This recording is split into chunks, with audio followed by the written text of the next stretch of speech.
یہ کون فرما رہے ہیں؟ حضور. ایک صحابی کہتے ہیں حضور ان کان لہو بنتان، اگر 2 بیٹیاں ہوں، حضور فرماتے ہیں اسے بھی جنت کا تحفہ ہے. حدیث کی شرح میں لکھا ہے کہ حضور سے اگر ایک بیٹی کے بارے میں بھی سوال ہوتا تب بھی حضور کے دریائے کرم سے یہی جواب آتا.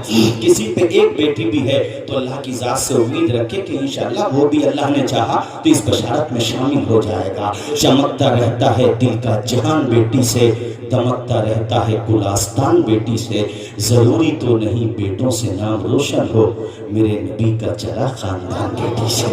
حضرت فاطمہ الزہرا کے حوالے سے ہمارے ماں صاحب بھی تشریف فرما ہے ماشاءاللہ. ان کا بیٹا بھی ماشاءاللہ پڑھے گا، بڑا اچھا پڑھتا ہے، اور حضرات سے بھی آپ سماعت کریں گے. توجہ فرمائیے کہ انشاءاللہ اللہ نے چاہا تو آپ کو یقیناً فائدہ ملے گا اس عنوان کا بھی اور اس مبارک ذکر کا بھی. وہی فاطمہ الزہرا، ان کی عظمتوں کو سلام. اللہ کے پیغمبر نے منبر پر کھڑے ہو کے فرمایا، حدیث صحیح ہے، تعدد طرق اس کے ہیں میرے ساتھیوں. اللہ کے پیغمبر نے فرمایا فاطمہ میرے جگر کا ٹکڑا ہے.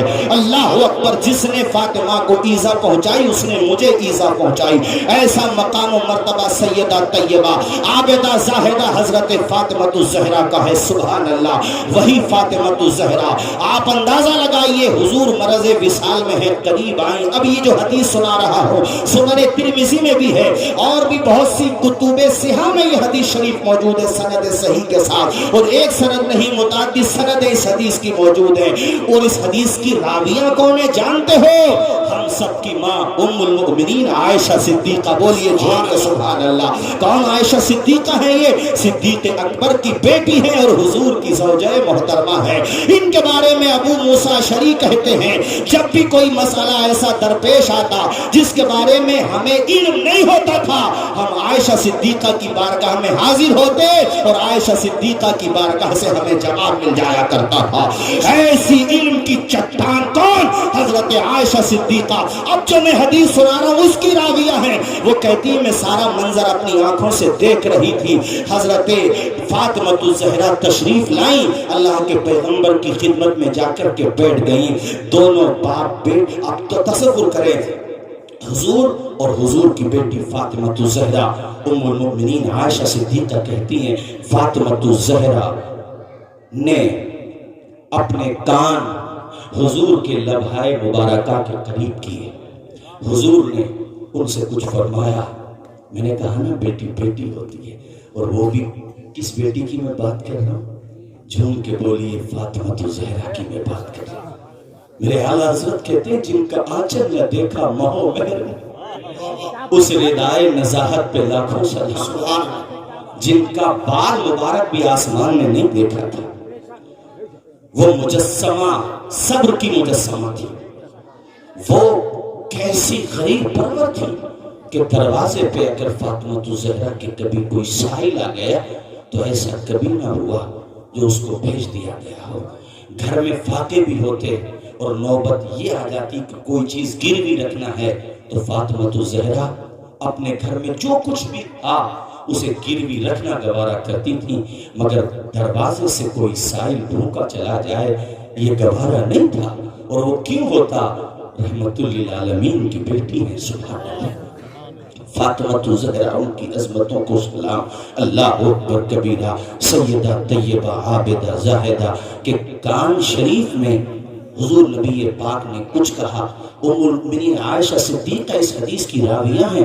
وہ کہتی ہیں کہ ام المؤمنین عائشہ صدیقہ فرماتی ہیں حضرت فاطمہ الزہرا کی آنکھیں نم ہو گئیں اور آپ دیدہ ہو گئیں.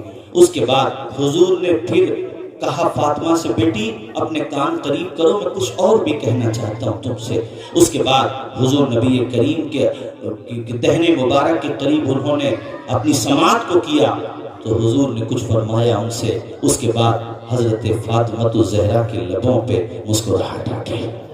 یہ وقت تھا، اس غم کا موقع تھا. حضرت عائشہ اس وقت تو نہیں پوچھا آپ نے، لیکن ہاں فرماتی میں نے بعد میں پوچھا اے فاطمہ وہ کیا معاملہ تھا کہ پہلے تو آپ مسکرا رہی تھی بعد میں نہیں، پہلے تو آپ دیدہ تھی بعد میں مسکرانے لگی. تو حضرت فاطمہ الزہرا نے فرمایا ام المؤمنین معاملہ یہ تھا کہ جب میں نے پہلی دفعہ اپنی سماعت کو قریب کیا حضور کے لبوں کے، تو حضور نے فرمایا بیٹی فاطمہ اب میرے وصال کا وقت قریب آ گیا ہے، اب میں دنیا سے پردہ فرمانے والا ہوں۔ ایک بیٹی کے لیے یہ غم کا کتنا بڑا پہاڑ اس کے دل پہ ٹوٹتا ہے آپ اندازہ لگا سکتے ہیں۔ اور یہ تو وہ عظیم باپ ہے جن جیسا باپ کسی اولاد کا ہو ہی نہیں سکتا۔ بولیے زور سے بولیے اللہ اکبر کبیرہ۔ حضرت فاطمہ کہتی ہیں یہ سنا تو میرا دل بھر آیا اور میں رونے لگی کہ میرے والد گرامی میری نگاہوں سے روپوش ہو جائیں گے، یہ سوچ کر کے میں آبدیدہ ہو گئی۔ مجھے روتے ہوئے دیکھ کے حضور نبی کریم نے مجھ سے کہا بیٹی فاطمہ میں تجھ سے کچھ اور بھی کہنا چاہتا ہوں۔ کہتے ہیں اس کے بعد حضور نے مجھ سے فرمایا اے بیٹی فاطمہ تو غم نہ کر، اہل بیت میں سب سے پہلے تو ہی میرے قریب آئے گی۔ یہ سن کر کے مجھے جو ہے مسکراہٹ ہو گئی اور میں مسکرانے لگی، اور مجھے یہ خوشی ہوئی کہ یہ جدائی کا جو پیریڈ ہے، جدائی کا جو وقت ہے یہ زیادہ طویل نہیں ہے، اور حضور کے قریب میں بہت جلدی چلی جاؤں گی اپنے ابا حضور کے قریب۔ یہ سن کر کے میں مسکرانے لگی۔ اس سے محبت بیٹی اور باپ کے درمیان اس کا بھی آپ بخوبی اندازہ لگا سکتے ہیں۔ فاطمہ الزہرا نے اس بات کا تصور نہیں کیا کہ دنیا چھوٹ جائے گی، نہیں، ان کے لیے دنیا تھی ہی نہیں۔ ان کا ایک لقب زاہدہ بھی ہے، زاہدہ کا معنی ہوتا ہے دنیا سے بے رغبت، تو ان کے لیے تو جو کچھ تھا وہ سب آخرت ہی تھی، اور وہ اس لیے مسکرائی کہ حضور سے دوری کا جو وقت ہے، جو مدت ہے، اس کی عمر بہت کم ہے۔ اور ایسے ہی ہوا 6 ماہ کے بعد۔ مختلف روایات ہیں، ایک روایت میں 8 مہینے کا بھی تذکرہ، اور بھی روایت ہے، لیکن زیادہ تر حضرات کا اسی روایت پر اتفاق ہے کہ آپ 6 ماہ کے بعد دنیا سے تشریف لے گئیں، اور آپ نے بھی داعی اجل کو لبیک کہہ دیا۔ سیدہ طیبہ عابدہ زاہدہ حضرت فاطمہ الزہرا، آج انہوں نے یہ عنوان رکھا ہے، تو آج کے اس پروگرام میں ایک بات یہ بھی کہہ دوں، آج جو ظالم حکومت سعودی عربیہ میں ہے، کاش یہ حکومت وہاں سے زائل ہو جائے، ختم ہو جائے، اور جنت البقیع میں وہ دن بھی آئے کہ دنیا کے فرزندان توحید و رسالت جب حضور کے روضہ شریف پر صلاۃ و سلام پڑھیں، بھارت سے جانے والے، بنگلہ دیش سے جانے والے، شری لنکا سے جانے والے، اپنے ایشیا، افریقہ، دنیا میں جتنے بھی بر اعظم ہیں، یہاں سے جانے والے تمام الشاہ جب مدینے میں جا کر کے روضہ رسول پر اپنی اپنی بھاشا میں صلاۃ و سلام کا نذرانہ پیش کریں۔ ارے ہم تو بھارت سے جاتے ہیں، بھارت ہی نہیں، جو اردو جاننے والے ہیں جو بھی جاتے ہیں وہ یہ سلام ضرور پڑھتے ہوئے نظر آتے ہیں، مصطفیٰ جان رحمت پہ لاکھوں سلام، شمع بز میں ہدایت پہ لاکھوں سلام۔ کاش وہ دن بھی آئے جس طرح پہلے سلطنت عثمانیہ میں جنت البقیع میں حضرت فاطمہ الزہرا کا روضہ چمکتا ہوتا تھا، اور ایک غلام جب جاتا تھا مدینے میں تو حضور کے روضے پر سلام پڑھنے کے بعد وہ جنت البقیع میں جا کر کے حسنین کی امی جان، شیر خدا کی زوجہ اور ہمارے حضور کی چہیتی بیٹی حضرت فاطمہ الزہرا کے روضہ اطہر پر جا کر سلام کا نذرانہ پیش کرتے تھے۔ اللہ کرے ہماری زندگی میں وہ دن بھی آ جائے کہ جب ہم ہندوستان کی سرزمین سے مدینہ منورہ پہنچے تو حضور کی بیٹی کے روضے پر ہم بھی جھوم جھوم کے درود و سلام کا نذرانہ پیش کریں، اور ان کی بارگاہ میں روتے ہوئے کہیں کہ مخدوم کائنات تمہارے ترکِ ادنا سے کتے بھارت کی سرزمین سے حسنین کریمین کی چوکھٹ کا صدقہ لینے کے لیے آئے ہیں، حسنین کریمین کے در کا صدقہ لینے آئے ہیں، اور اللہ اکبر ہمارے دل کی یہ تمنا ہے، چونکہ ہمارے اعلیٰ حضرت نے یہ سکھایا ہے، دو جہاں میں خادم آل رسول اللہ کر حضرت آل رسول مقتدیٰ کے نعرہ تکبیر، نعرہ رسالت، نعرہ حیدری، فیضان مخدوم کائنات، مسلک اعلیٰ حضرت۔ اور اسی جنت البقیع میں روضہ عثمان غنی، سبحان اللہ، کتنے ہزار صحابہ کرام، اجل اولیاء کرام، تابعین نظام، کہ وہاں پہ روزے شہید کیے گئے. پہلے ہم کچھ کہتے تھے تو ٹھیک ہے، علم ہوتے ہوتا ہے نا، آدمی جانکاری نہ ہونے کی وجہ سے اختلاف بھی کرتا ہے. میرا مقصد اختلاف نہیں، لیکن ایک بات بتا رہا ہوں میں، برا لگتا تھا ان کو، لیکن اب جو اپنی آنکھوں سے وہ بھی دیکھ رہے ہیں کہ آج سعودی حکومت نے کیا کچھ نہیں کیا. میرے ساتھیوں، باتوں کو سمجھو. تم خود سوچو کہ سلطنت عثمانیہ ڈیمیج کیوں کی گئی. تم خود محنت سوچو کہ شاہ سلیمان نے کتنی محنت کی، شاہ سلیمان کے بیٹے ارطغرل غازی نے کتنی محنت کی، ان کے بیٹے عثمان نے کتنی محنت کی، تب جا کر کے سلطنت عثمانیہ قائم ہوئی تھی. اس کو جنہوں نے توڑا تھا وہ حق والوں کے ہمدرد تو نہیں ہو سکتے. خود سوچئے، وہ ایک سازش کا حصہ تھے، اور اسی سازش میں یہ حکومت جو آج تمہارے سروں پر ہے یہ اسی سازش کا ایک حصہ ہے. ورنہ آپ بتاؤ آج وہاں کیا کچھ نہیں ہو رہا ہے. ناچنے والوں کو بلایا جا رہا ہے. تصور کیجئے. اور اللہ کا شکر ہے ہمارے علاقے میں بھی جو کل تک ان کی دعائیں دیتے تھے آج انہیں بھی احساس ہو رہا ہے کہ نہیں، بات مولانا تمہاری صحیح تھی، بات تمہاری ہی صحیح تھی، یہ غلط لوگ ہیں. ہم نے کہا تمہیں سمجھنے میں 60-65 سال لگ جاتے ہیں، لیکن غوث و خواجہ و اشرف و رضا کے دیوانے چیزوں کو بہت پہلے سمجھ لیتے ہیں. اے میرے عزیز ساتھیوں، ہم مخدوم کائنات حضرت سیدہ طیبہ عابدہ زاہدہ حضرت فاطمہ الزہرا کے در کے ادنا غلام ہیں. اللہ تعالی ہمیں اور آپ کو ان کی غلامی میں قبول فرمائے. زور سے بولیے نا آمین، اور بلند آواز سے بولیے آمین، اور جھوم کے بولیے آمین. آئے ہے کیسی عظیم شان ہے حضرت فاطمہ الزہرا کی، کیسی عظیم شان ہے. اور دیکھیں یہاں یہ بھی بتاتا چلوں، آپ سے احادیث کے حوالے سے تعداد اگرچہ مختصر ہے، 18 حدیثیں آپ سے مروی ہیں، مگر یاد رکھیں مرویات کم ہونا یہ راوی یا راویہ کی اپنی احتیاط پر یا حالات پر منحصر ہوتا ہے. لیکن جنہوں نے روایتیں لی ہیں، حضرت علی نے، حسن نے، حسین نے رضی اللہ عنہ اجمعین، حضرت سلمہ نے، ام ہانی نے، یہ بھی بڑی عظیم ہستیاں ہیں میرے عزیز ساتھیوں.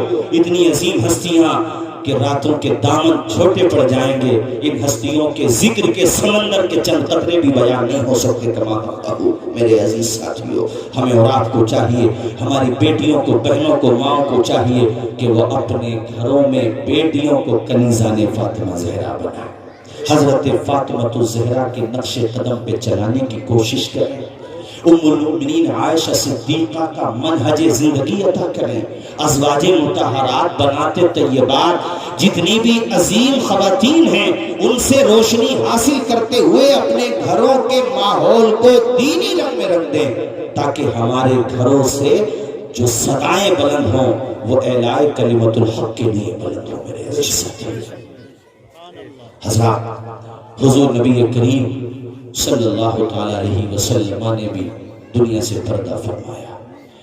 اب مجھے آپ یہ بتا دیجئے کہ جب انبیاء کرام کو بھی اجل آنی ہے، مگر اتنی کہ فقط آنی ہے، تو ہمارا اور آپ کا کیا شمار ہے؟ بولیے زور سے، اونچا بولیے، کیا شمار ہے ہمارا اور آپ کا؟ آپ یہ سوچئے کہ 30 سال مثال کے طور پہ آپ کی زندگی گزر گئی، تو حضور فرماتے ہیں میری امت کی جو عمر ہے وہ 60 سے 70 سال ہے. یعنی زیادہ تر، باقی کسی کی زیادہ بھی ہو جاتی ہے، اس سے کم بھی ہو جاتی ہے، لیکن زیادہ تر جو امت محمدیہ میں عمریں ہوں گی وہ 60 سے 70 سال کے درمیان ہوں گی. تو 60 کسی کی عمر 30-35 سال ہو گئی تو وہ خود سوچے کہ جب میری آدھی عمر کٹ گئی تو باقی آدھی بھی کٹ جائے گی. آدھی کٹنے کے بعد میں جہاں جاؤں گا وہاں کے لیے کچھ کیا ہے میں نے یا نہیں کیا ہے؟ سوچنا چاہیے نہیں سوچنا چاہیے؟ مجھے بولیے. ایسا تو ہوتا ہے کہ کالے بال سفید ہو جاتے ہیں، لیکن ایسا کبھی نہیں ہوتا کہ سفید بال کالے ہو.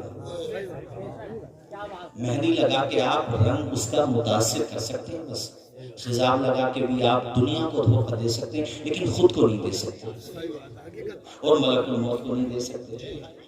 ہر روز ہر گھر میں موت آتی ہے، موت، اور یاد دلاتی ہے کہ تم بھولے ہوئے ہو مجھے، لیکن میں بھولا ہوں. موت اور زندگی کے درمیان میرے ساتھیوں صرف ایک سانس کا فاصلہ ہے، سانس کا. موت آ گئی یعنی سانس رک گئی تو موت. آج بڑا نامور ایک پترکار تھا NDTV میں، رات اس نے رپورٹنگ کی ہے. دیکھیے موت میں کیا انتر ہے. موت زندگی کچھ پتا ہے، رات رپورٹنگ کی ہے اور صبح اس کی موت ہو گئی.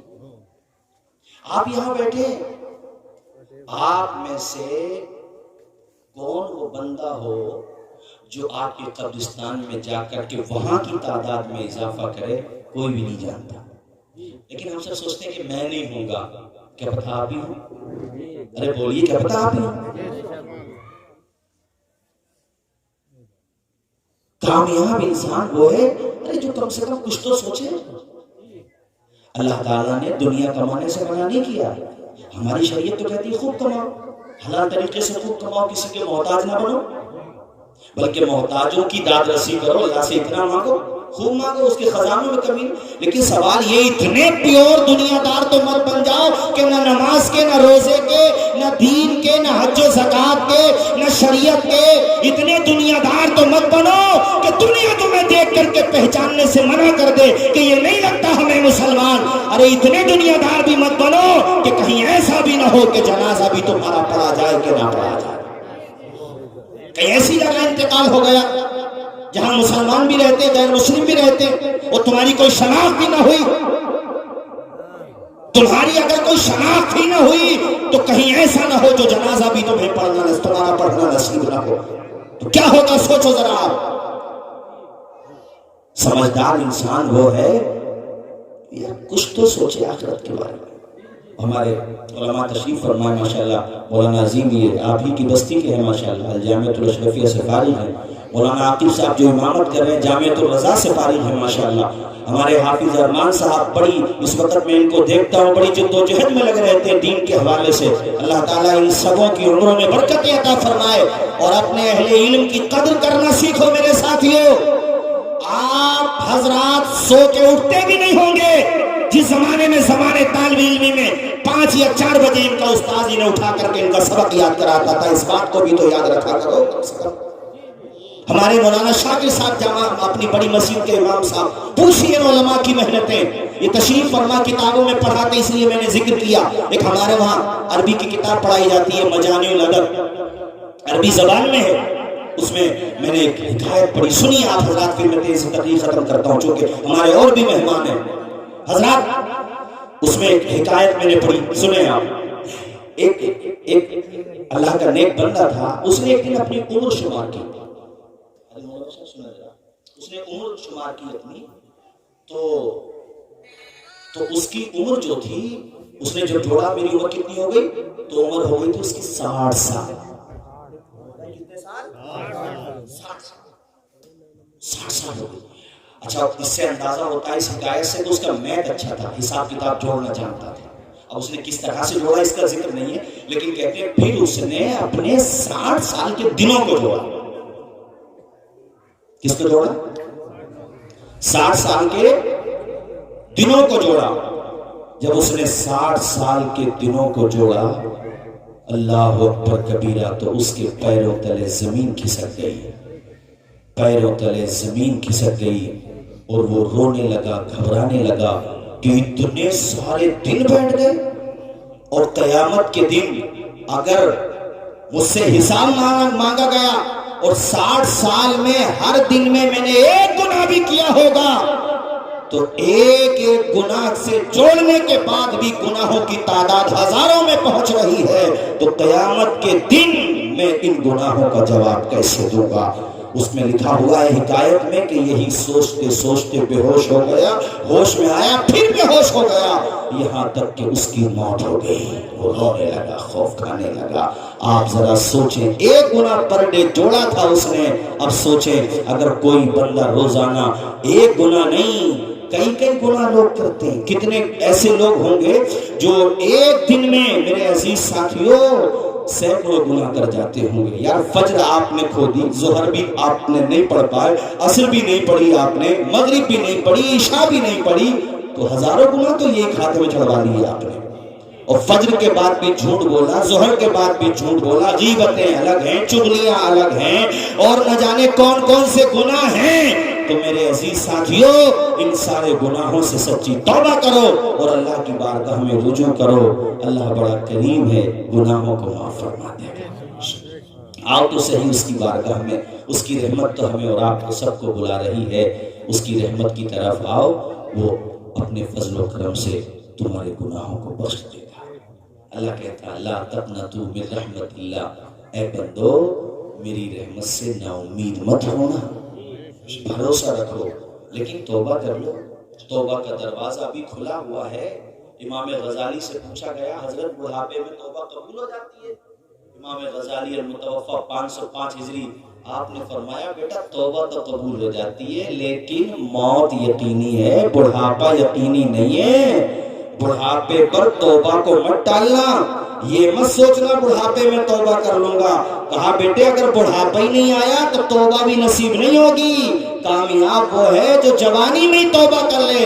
کل قیامت کے دن اللہ کے عرش کے سائے کے علاوہ کوئی سایہ نہیں ہوگا. اس سائے میں اللہ جن کو جگہ عطا فرمائے گا ان میں سے وہ نوجوان بھی ہوگا جس نے اپنی جوانی اللہ کی عبادت میں گزاری ہوگی, جس نے اپنی جوانی تہجد کے سجدوں میں گزاری ہوگی, جس نے اپنی جوانی میں توبہ کر کے جو نیک بن گیا ہوگا. اللہ تعالیٰ ایسے نوجوانوں کو بھی اپنے عرش کے سائے میں جگہ عطا فرمائے گا. اس لیے میں آپ حضرات سے کہہ رہا ہوں, خاص طور پہ جوان بھائیوں سے اپیل کر رہا ہوں کہ وہ نوجوان جوانی ہی میں توبہ کر لیں, جوانی ڈھلنے کا انتظار نہ دیکھیں. کیا پتا جوانی ہی میں ہماری قسمت میں موت کا پروانہ لکھا ہوا ہو. یہ مجھے بات یاد آ گئی, میں ختم کرتا ہوں. یہ ہلدوانی ہے اتراکھنڈ میں, بڑا مشہور شہر ہے. میں تقریر میں گیا تو وہاں کے لوگ مجھے بتا رہے تھے کہ یہاں تک, میں نام بھولا ہوں اس کا, منسٹر تھا کوئی اتراکھنڈ میں, بڑا منسٹر تھا, تو اس نے بہت بڑا فارم ہاؤس بنایا اور اتنا خوبصورت فارم ہاؤس اس نے بنایا تھا. بتا رہے تھے کہ حضرت اتراکھنڈ میں سر فہرست تھا, اتنا خوبصورت. اور اس کی خواہش یہ تھی کہ میں, مطلب وہ یہ چاہ رہا تھا گرہ منتری سے یا کسی بڑے منتری سے, کیندر کے منتری سے, کسی بڑے منتری سے میں اپنے فارم ہاؤس کا ادھاٹن کراؤں گا, اس کا فیتا کٹواؤں گا. کہتے ہیں وہ فارم ہاؤس بن گیا. اس کی اپنی خواہش یہ تھی کہ فیتا کٹواؤں گا, اس کے بعد ہی دیکھوں گا. باقی مینجمنٹ ٹیم تھی پورا وہ سنبھال رہی تھی. اس کے جو مطلب نیچے والے تھے, اس کی ذمہ داری سنبھالنے والے, وہ دیکھ رہے تھے. اس کی اپنی تمنا تھی کہ جب مکمل بن جائے گا فیتا کٹواؤں گا منتری جی سے, اس کے بعد ہی دیکھنے جاؤں گا. اس کی تھی خواہش. کہتے ہیں وہ بائی ہیلی کاپٹر دہلی گیا.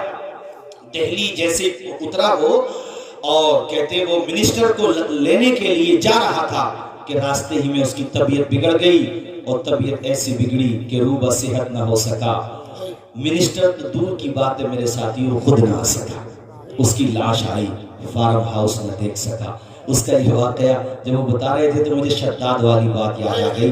میں نے کہا اس کا فارم ہاؤس اتنا اچھا نہیں تھا جتنا شداد کی جنت اچھی تھی جو اس نے بنائی تھی, چھوٹی جنت. اور اس کا ماننا یہ تھا کہ جب میں جنت بنواؤں گا تو لوگ مجھے ہی خدا مان لیں گے. لیکن نتیجہ کیا ہوا کہ وہ جنت دیکھ بھی نہ سکا.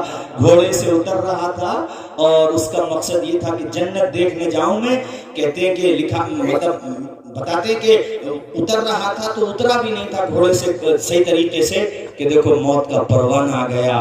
تو انسان کی اختیار میں کیا ہے؟ محدث اعظم سے ایک شخص نے سوال کیا, حضرت اللہ نے انسان کو کتنا اختیار دیا؟ تو آپ نے فرمایا بیٹا ذرا تو اپنا پاؤں اٹھا, ٹانگ اٹھا. اس نے ٹانگ اٹھا لی. کہا بیٹے یہ, کہا دوسری اٹھا. حضرت دوسری کیسے اٹھاؤں؟ تو فرمایا دوسری نہیں اٹھا پا رہا نا, اس کا صاف مطلب یہ ہے کہ کل اختیار نہیں ہے تجھے. ایک تو نے اٹھا لی, اس کا مطلب یہ ہے کہ محتاج بھی نہیں ہے, تو مجبور بھی نہیں ہے. اور دوسری نہیں اٹھا پا رہا, اس کا مطلب تو کلی طور پر مختار بھی نہیں ہے. اس کا مطلب یہ ہوا تو بنانے والے کا محتاج ہے. تو ہم سب اللہ ہی کے محتاج ہیں. وہ یہاں ہلدوانی میں اپنا فارم ہاؤس نہ دیکھ پایا اور شداد اپنی جنت نہ دیکھ پایا. جو کچھ ہے وہ سب اللہ ہی کا ہے اور سب کو پلٹ کر اللہ ہی کی طرف جانا ہے. نادان کو اس بات کا بالکل نہیں پتا, وَتُعِزُّ مَن تَشَاءُ وَتُذِلُّ مَن تَشَاءُ. اللہ کے حضور یہ ہوتا ہے فیصلہ, وَتُعِزُّ مَن تَشَاءُ وَتُذِلُّ مَن تَشَاءُ. شداد نے بنوائی جو جنت زمین پہ خوش تھا کہ اب جھکے گی خدائی میرے در پہ شداد نے بنوائی جو جنت زمین پہ خوش تھا کہ اب جھکے گی خدائی میرے در پہ خود ہی نہ دیکھ پایا دنیا سے چل بسا وتعز من تشاء وتذل من تشاء نادان کو اس بات کا بالکل نہیں پتا وتعز من تشاء وتذل من تشاء چھوٹی نوازشات کی بارش فضول ہے ہم کو ذلیل کرنے کی سازش فضول ہے وہ وسیم رضوی جو پھونک رہا تھا آج گرفتار ہو گیا وہ اہل حق کو کتنا ذلیل کرنا چاہ رہا تھا مگر دیکھو گرفتاری میں نمبر اس کے پہلے آیا اور اللہ سے دعا کریں کہ جیل میں سڑ سڑ کے مر جائے آمین بولیے زور سے بولیے اس کا نام تو بدل گیا ہے جو بھی ہو گیا چلو نارائن تیاگی وہ ذلیل ہو گیا مر گیا ڈوب گیا لیکن ہم سے وہ ذلیل کرنے کی بات کرتا تھا اہل حق کو سنو میرے ساتھیو ہم کو ذلیل کرنے کی سازش فضول ہے چھوٹی نوازشات کی بارش فضول ہے اپنا قدم قدم پہ نگہبان ہے خدا پڑھے یہ ذرا میں اشعار پڑھو پھر ختم کر رہا ہوں تکلیف سارے لوگ بولیے وَتُعِزُّ مَن تَشَاءُ وَتُذِلُّ مَن تَشَاءُ ارشاد کی بریا ہے یہ فرمان مصطفیٰ وَتُعِزُّ مَن تَشَاءُ وَتُذِلُّ مَن تَشَاءُ بنجر زمین پہ پھول کی چادر بچھائے وہ پتھر کو موم کو پتھر بنائے وہ بنجر زمین پہ پھول کی چادر بچھائے وہ پتھر کو موم کو پتھر بنائے وہ اس کی رضا سے زہر بھی بن جاتا ہے دوا وَتُعِزُّ مَن تَشَاءُ وَتُذِلُّ مَن تَشَاءُ نادان کو اس بات کا بالکل نہیں پتا وَتُعِزُّ مَن تَشَاءُ وَتُذِلُّ مَن تَشَاءُ اللہ پاک ہم سب کی علم میں عمر میں ہم سب کے روزگار میں برکتیں عطا فرمائے اور ہم سب کا خاتمہ ایمان پر فرمائے اور بغیر حساب و کتاب کے اپنے کرم سے اپنے فضل سے جنت الفردوس میں اعلیٰ سے اعلیٰ مقام عطا فرمائے اور بطور خاص آج کا یہ پروگرام جس مقصد کے تحت منعقد کیا گیا ہے ہمارے محترم حاجی اللہ بخش صاحب کی